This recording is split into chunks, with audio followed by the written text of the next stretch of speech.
कुंभ लगन के जातकों के लिए वर्ष 2026 एक ऐसा वर्ष है जिसे यदि एक शब्द में कहें तो कर्मफल और पुनर्निर्माण का वर्ष है। इस वर्ष का सबसे बड़ा आधार ये है कि आपके लग्नेश शनिदेव पूरे वर्ष मीन राशि में अर्थात आपके द्वितीय भाव में विराजमान रहेंगे। ये भाव धन, कुटुंब, वाणी, संचित संपत्ति और पारिवारिक मूल्यों का भाव है। लग्नेश का द्वितीय भाव में गोचर अपने आप में एक गंभीर संकेत है।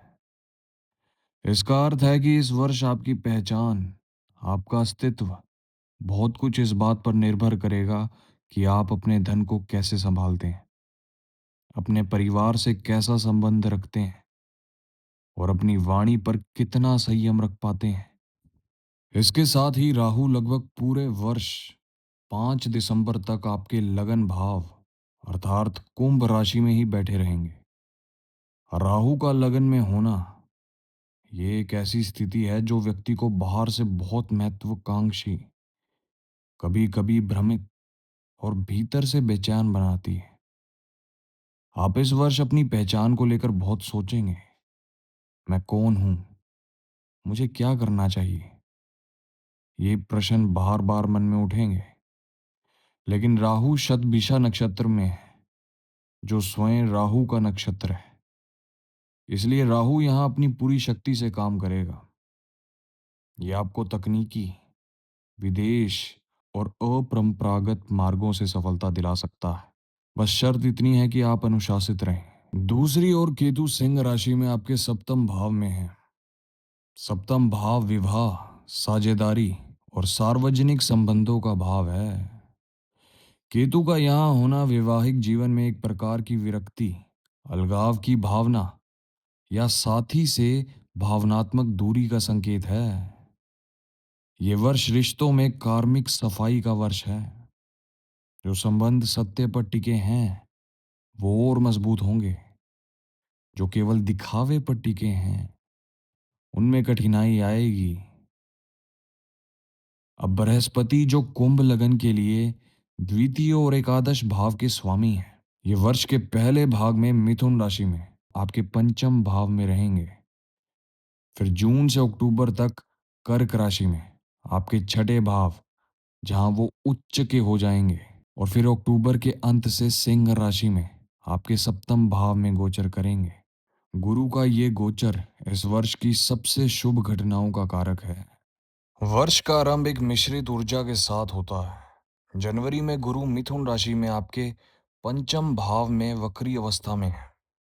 पंचम भाव बुद्धि, संतान, प्रेम, रचनात्मकता और पूर्व जन्म के पुण्यों का भाव है। गुरु का यहाँ वक्री होना इस बात का संकेत है कि आप जनवरी में बहुत कुछ नया शुरू करने की बजाय पुरानी योजनाओं पर पुनर्विचार करेंगे। यदि कोई एजुकेशनल प्रोजेक्ट अधूरा छूटा है, कोई क्रिएटिविटी का कार्य पूरा नहीं हुआ है, तो ये समय उसे पूरा करने का है। संतान से संबंधित विषयों में भी कोई पुराना मामला पुनर्जागृत हो सकता है। मंगल जनवरी की शुरुआत में धनु राशि में है, यानी आपके 11वें घर में। कुंभ लगन के लिए मंगल बहुत खास ग्रह है। ये 10वें घर और तीसरे घर का मालिक है। मतलब ये हमेशा अच्छा फल देने वाला ग्रह है। 11वें घर में ये मंगल आय बढ़ाएगा, दोस्तों से फायदा दिलाएगा और नेटवर्किंग में मदद करेगा। 16 जनवरी को मंगल मकर राशि में आ जाता है। मकर मंगल की सबसे ताकतवर राशि है, लेकिन ये आपका 12वां घर है, खर्चे का घर, विदेश का घर। तो जनवरी के दूसरे हिस्से में खर्चे बढ़ सकते हैं।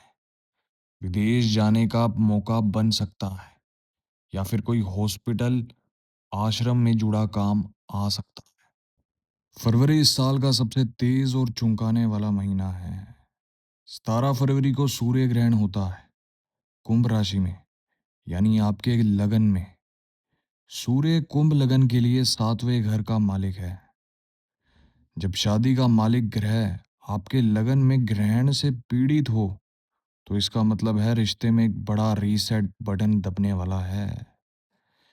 किसी के लिए शादी की बात शुरू हो सकती है, तो किसी का पुराना रिश्ता टूट सकता है।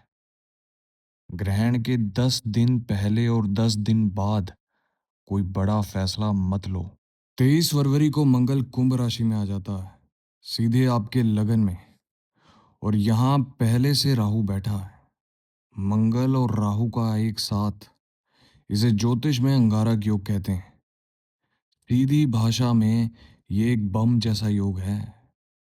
आपके अंदर जबरदस्त ताकत आएगी। आप कुछ भी कर गुजरने को तैयार होंगे। लेकिन गुस्सा, जल्दबाजी और एक्सीडेंट का खतरा भी बढ़ जाता है। गाड़ी चलाते वक्त, बिजली के सामान के पास और किसी से लड़ाई में बहुत सावधान रहो। बीपी, सिर दर्द और गर्मी की तकलीफ हो सकती है। लेकिन इसी फरवरी में एक बहुत अच्छी बात भी है। शुक्र मीन राशि में आता है, जहां शुक्र सबसे ज्यादा ताकतवर हो जाता है। शुक्र कुंभ लगन के लिए बहुत खास ग्रह है। ये चौथे घर और नौवें घर का मालिक है। जब सुख और भाग्य दोनों का मालिक सबसे ताकतवर होकर दूसरे घर में बैठे, तो पैसे आने के रास्ते खुल सकते हैं। कोई प्रॉपर्टी डील बन सकती है, या परिवार में खुशी का माहौल बन सकता है। यही ज्योतिष की खूबसूरती है। एक तरफ ग्रहण और अंगारक योग, दूसरी तरफ उच्च का शुक्र। जिंदगी में चुनौती और मौका दोनों साथ साथ आते हैं। मार्च में हवा और तेज होती है। मंगल अभी भी कुंभ राशि में राहु के साथ बैठा है। अंगारक योग जारी है। 3 मार्च को चंद्र ग्रहण सिंह राशि में होता है। ये आपका 7वां घर है, जहां केतु भी है। मतलब लगन और 7वां घर, दोनों तरफ ग्रहण। रिश्तों में कोई छुपी बात सामने आ सकती है। कोई पुराना सच खुल सकता है। डरो मत। जो सच है उसे स्वीकार करो। यही सबसे बड़ी ताकत है। इन 11 मार्च को एक बहुत बड़ी राहत मिलती है। गुरु मिथुन राशि में सीधा हो जाता है। गुरु जब सीधा चलने लगता है तो उसकी पूरी ताकत एक्टिव हो जाती है। 5वें घर में सीधा गुरु मतलब दिमाग में क्लैरिटी आएगी, पढ़ाई में रफ्तार आएगी, प्यार में नई दिशा मिलेगी, बच्चों से अच्छी खबर आ सकती है। कॉम्पिटिटिव एग्जाम की तैयारी करने वालों के लिए मार्च के बाद का टाइम गोल्डन है। जो लोग क्रिएटिव फील्ड में हैं, राइटिंग, आर्ट, म्यूजिक, फिल्म, उन्हें अचानक कोई बड़ा मौका मिल सकता है। 2 अप्रैल को मंगल मीन राशि यानी दूसरे घर में आ जाता है, जहां शनि पहले से बैठा है। अब सोचो, दोनों अच्छे ग्रह एक साथ पैसे वाले घर में, ये बहुत ताकतवर कॉम्बिनेशन है। पैसा आ सकता है, कोई बड़ा आर्थिक फैसला हो सकता है, परिवार में कोई ठोस प्लानिंग बन सकती है। लेकिन मंगल शनि का साथ होना एक ठंडी आग जैसा है। सब्र भी चाहिए और हिम्मत भी। एक बात का खास ध्यान रखो, बोलने में बहुत सावधानी बरतो। कड़वी बात रिश्ते खराब कर सकती है।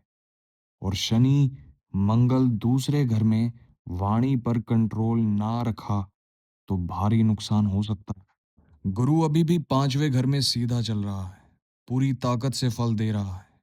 अप्रैल से जून तक पढ़ाई, बच्चे, क्रिएटिविटी, काम और प्यार, इन सब के लिए साल का सबसे अच्छा वक्त है।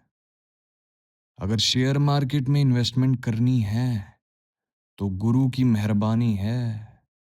लेकिन शनि की नजर हमेशा सतर्क रहने को कहती है। इसलिए आंख बंद करके रिस्क मत लो।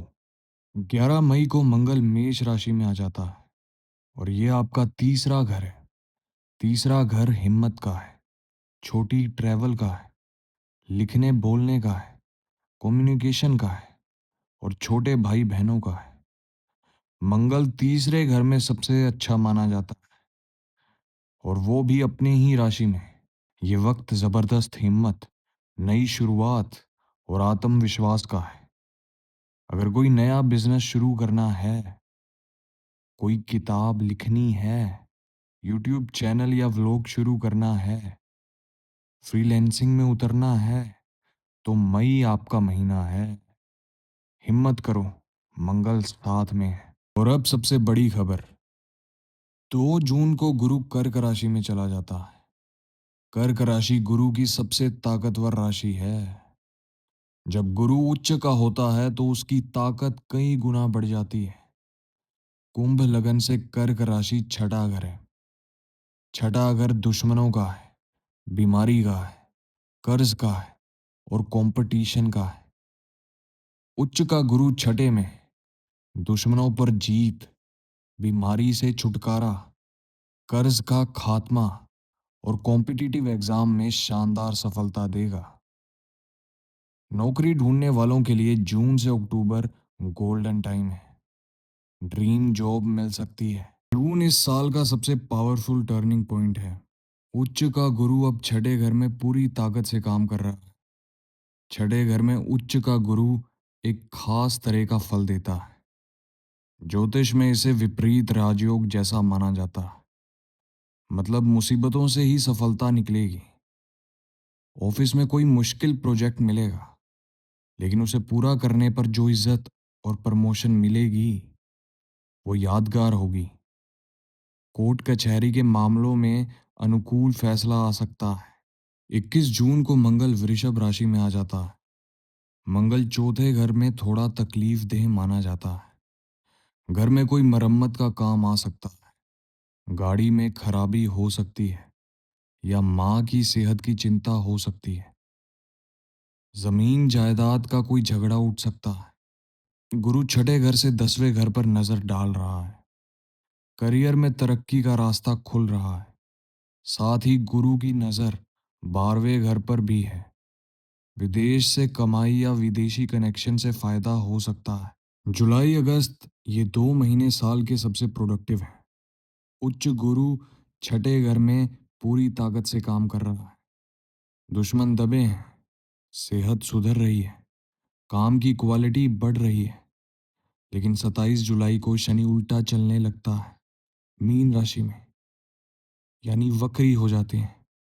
शनि आपकी राशि का मालिक है।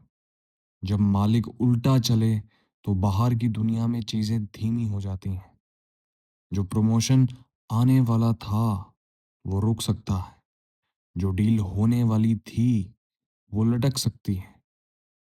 लेकिन अंदर की दुनिया में ये वक्त बहुत कीमती है। आप रुक कर सोचेंगे, क्या मैं सही रास्ते पर हूं? ये सवाल कठिन है लेकिन जरूरी है।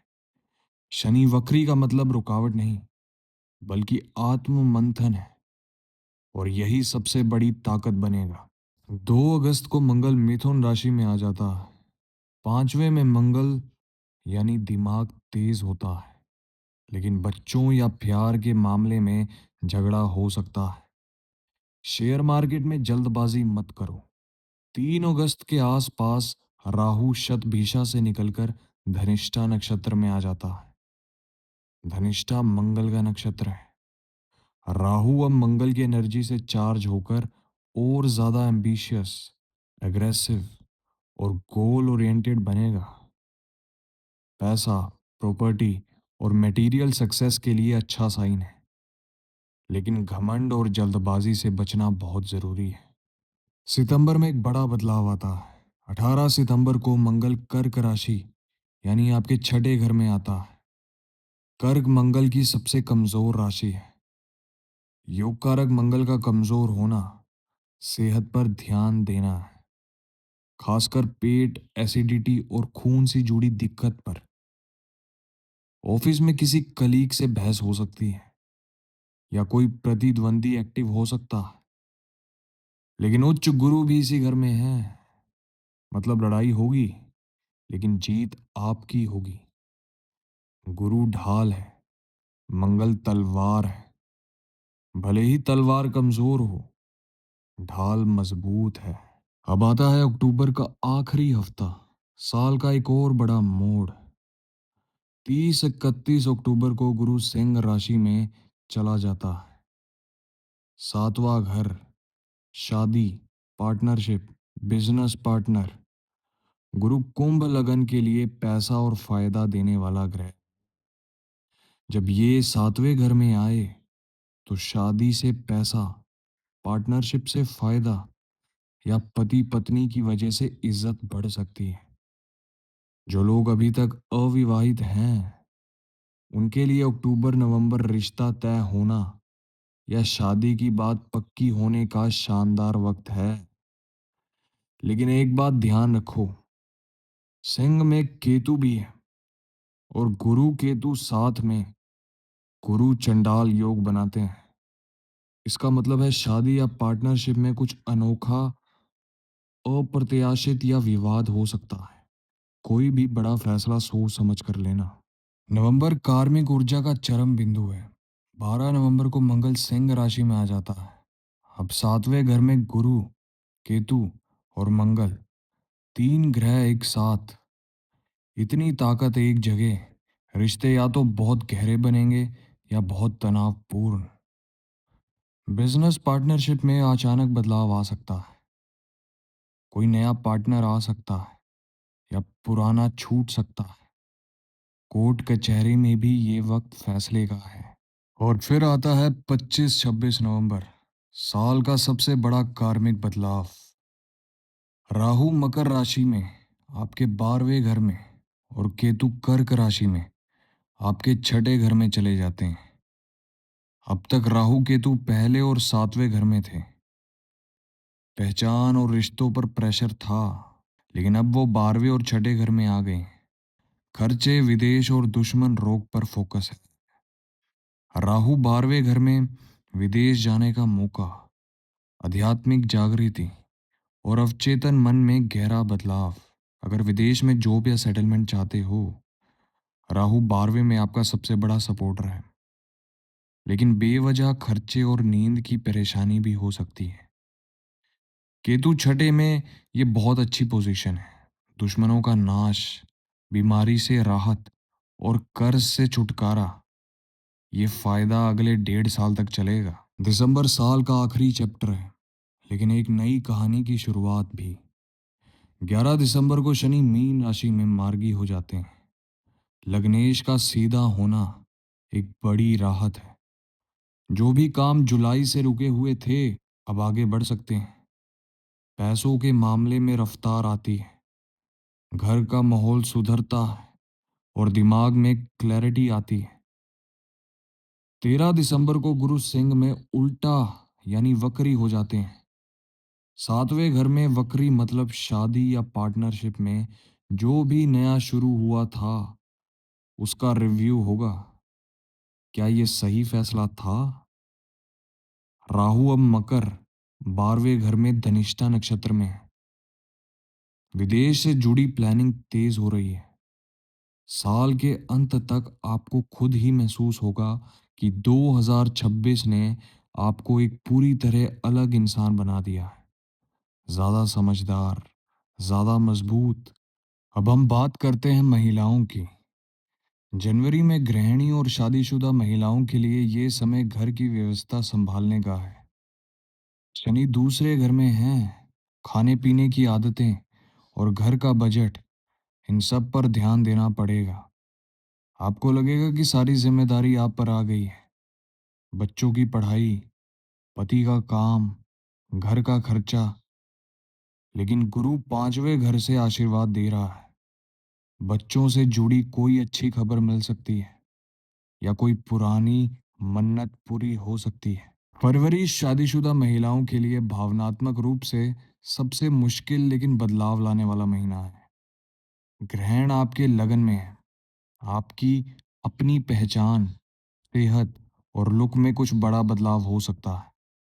कुछ महिलाएं अपना स्टाइल बदलेंगी, कुछ करियर। उच्च का शुक्र दूसरे घर में गहने, कपड़े या घर के सामान की शॉपिंग के लिए अच्छा वक्त है। पति के साथ थोड़ा तनाव ग्रहण की वजह से आ सकता है। सब्र रखो, ये कुछ दिनों का है। मई गृहिणियों और कामकाजी दोनों तरह की महिलाओं के लिए एनर्जी और उत्साह का महीना है। मंगल तीसरे घर में है। आपको कुछ नया सीखने का मन करेगा। कोई कोर्स, कोई स्किल, कोई छोटा बिजनेस। अगर आप गृहिणी हैं तो घर से ऑनलाइन काम शुरू करने का ये बेहतरीन मौका है। सिलाई, बेकिंग, ट्यूशन, कुछ भी। गुरु के कर्क में जाने से जून में सेहत की परेशानियां कम होंगी और रोज की जिंदगी में सुधार आएगा। जुलाई अगस्त में कामकाजी महिलाओं को ऑफिस में खास इज्जत और नई जिम्मेदारियां मिल सकती हैं। उच्च गुरु छठे घर में ये ऑफिस में तरक्की का सबसे अच्छा संकेत है। गृहिणी महिलाओं के लिए ये वक्त घर में कोई बड़ा बदलाव, नया फर्नीचर, घर सजाना या बच्चों के एडमिशन से जुड़ा हो सकता है। शनि वक्री होने से कभी कभी अकेलापन लगेगा। अक्टूबर नवंबर शादीशुदा महिलाओं के लिए बहुत अहम है। गुरु सातवें घर में है। पति के करियर में तरक्की हो सकती है या ससुराल के रिश्ते में सुधार। लेकिन गुरु केतु का साथ पति पत्नी में सोच का फर्क भी लाता है। धर्म, लाइफस्टाइल या फ्यूचर प्लान को लेकर। जो भी अकेली हैं उन्हें किसी अलग बैकग्राउंड के इंसान से मिलने का मौका मिल सकता है। खुले दिल से सोचो, लेकिन जल्दबाजी मत करो। दिसंबर में गृहिणी और शादीशुदा महिलाओं को एक गहरी शांति मिलेगी। राहु केतु के घर बदलने से रिश्तों में अनसर्टेनिटी कम होगी। लेकिन राहु अब 12वीं में है। नींद में बेचैनी, अजीब सपने या बेवजह चिंता हो सकती है। सोने से पहले मेडिटेशन या मंत्र जाप करो। साल के अंत में आप महसूस करेंगे कि आप अंदर से बहुत मजबूत हो गई हैं। यही 2026 का सबसे बड़ा तोहफा है। 2026 कुंभ लगन वालों को 3 बड़े सबक सिखाता है। पहला, तुम असल में कौन हो। राहु पूरा साल लगन में बैठकर आपसे ये सवाल पूछता रहेगा। दुनिया को जो दिखाते हो, क्या वो असली तुम हो। ये साल नकाब उतारने का है। दूसरा, पैसा और ईमानदारी। शनि दूसरे घर में है। जो पैसा मेहनत और ईमानदारी से आता है सिर्फ वही टिकेगा, बाकी नहीं। शॉर्टकट काम नहीं करेगा। तीसरा है रिश्तों की सच्चाई। केतु सातवें घर में है। जो रिश्ते कार्मिक रूप से पूरे हो चुके हैं वो नेचुरली खत्म होंगे, और जो जरूरी हैं वो और गहरे होंगे। अब हम उपायों की बात करते हैं। शनि आपकी राशि का मालिक है, मतलब आपकी पूरी जिंदगी शनि पर टिकी है। शनि खुश तो सब खुश। दूसरे घर में शनि को शांत करने से पैसा सही से आएगा, बोली मीठी होगी और घर में सुकून रहेगा। हर शनिवार शाम को सरसों या तिल के तेल का दीपक जलाओ। ओम शम शनेश्चराय नमः का 21 बार जाप करो। काले तिल, काले कपड़े या लोहे की चीज किसी गरीब को दान करो। राहु लगन में कंफ्यूजन, डर और बहुत ज्यादा लालच देता है। राहु को शांत करने से दिमाग स्थिर होता है, फैसले सही होते हैं और बेवजह की महत्वाकांक्षा पर कंट्रोल आता है। बुधवार या शनिवार को नारियल पानी में काले तिल मिलाकर बहते पानी में बहा दो और ओम राम राहवे नमः का जाप करो 108 बार। खासकर राहु काल में दुर्गा सप्तशती या हनुमान चालीसा का पाठ करो। शनिवार को काले कुत्ते को रोटी खिलाओ। गुरु आपके लिए पैसा और फायदे लाने वाले ग्रह हैं। गुरु खुश तो पढ़ाई, बच्चे, पैसा और शादी सब अच्छा। खासकर जून अक्टूबर में गुरु उच्च के हैं और अक्टूबर दिसंबर में गुरु सातवें घर में है। इन दिनों गुरुवार के उपाय सबसे ज्यादा असरदार रहेंगे। हर गुरुवार को पीले कपड़े पहनो। केले के पेड़ पर हल्दी का पानी चढ़ाओ। गरीबों को पीली दाल, केला, गुड़ या चने की दाल दो। विष्णु सहस्त्र नाम सुनो या पढ़ो। पीपल के पेड़ की परिक्रमा करो। शुक्र कुंभ लगन के लिए सबसे अच्छा ग्रह। चौथे घर और नौवें घर का मालिक, यानी सुख का और भाग्य का। शुक्र खुश तो घर में सुख, गाड़ी बंगला, शादी में खुशी और भाग्य में चमकता आती है। हर शुक्रवार को माँ लक्ष्मी या माँ दुर्गा की पूजा करो। सफ़ेद चीज़ें जैसे कि चावल, दही, मिश्री दान करो और ओम शुम शुक्राय नमः का 108 बार जाप करो। हीरा या ओपल पहनना कुंभ लगन के लिए बहुत फायदेमंद है। शुक्र सुख और भाग्य दोनों के मालिक हैं। केतु सातवें घर में शादी में दूरी और गलतफहमी देते हैं। केतु शांत तो रिश्तों में सहजता आती है। दिसंबर के बाद केतु छठे में दुश्मनों का नाश करेंगे। तब भी उपाय जारी रखें। सुबह उठकर ओम केतुवे नमः 108 बार बोलें। मंगलवार या शनिवार को कुत्ते को रोटी खिलाएं। भगवान गणेश की पूजा करें। ओम गण गणपते नमः का रोज 21 बार जाप करें। बिना किसी उम्मीद के दान पुण्य करें। मंगल कुंभ लगन के लिए हिम्मत और करियर दोनों का मालिक है। मंगल मजबूत तो करियर में तरक्की, साहस में बढ़ोतरी और दुश्मनों पर जीत पक्की है।